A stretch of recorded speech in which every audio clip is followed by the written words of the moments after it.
5व्या टप्प्यातील मतदान येत्या 20 मे रोजी होत आहे. या मतदानामध्ये मुरबाड, शहापूर, भिवंडी, वाडा, कल्याण पूर्व आणि पश्चिम येथील डोंबिवलीच्या ग्रामीण भागात आदिवासींची मतसंख्या मोठी आहे. मात्र अनेक उमेदवारांकडून आदिवासी समाजाला विश्वासात घेतलं नाही. त्यामुळे सर्व आदिवासी बांधवांना मानसन्मान देणाऱ्या उमेदवारालाच मत द्यावे, अन्यथा बहिष्कार घालावा असं आवाहन आदिवासी क्रांती सेनेचे अध्यक्ष अनिल भांगरे यांनी केलं आहे.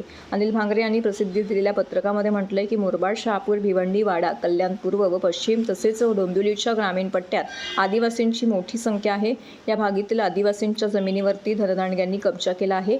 कल्याण, मुरबाड, मलंगड परिसर, शहापूर, भिवंडी भागातील अनेक वाड्या रस्त्यांवरती मूलभूत सुविधा पोहोचवण्यात शासनाला यश आलेलं नाही. पाणी, आरोग्य, शिक्षण इत्यादी सुविधा आदिवासींना मिळत नाही. याबाबत अनेक उमेदवारांनी आपल्या जाहीरनाम्यात उल्लेखही केलेला नाही. आदिवासी वाड्या वस्त्यांवरती उमेदवार जाहीर जाण्यास तयार नाहीत. म्हणजेच आदिवासींचा विकास करण्याबाबत कोणतेही धोरण आखलेलं जात नाही. एकूणच अनेकांनी आदिवासींना गृहीत धरलं आहे.